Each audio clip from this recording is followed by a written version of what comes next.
Okay then, this is the other lift at IKEA near Junction 9 of the M6 in Birmingham.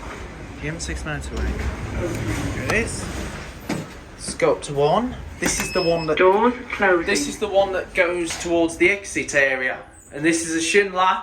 Capacity 13 persons or 1,000 kilograms. This used to be an ESV, and before I believe it was a Cone Delta. I think IKEA had Cone Deltas before.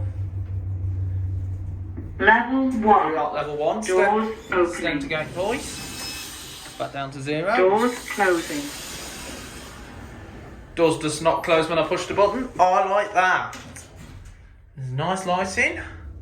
Going back down.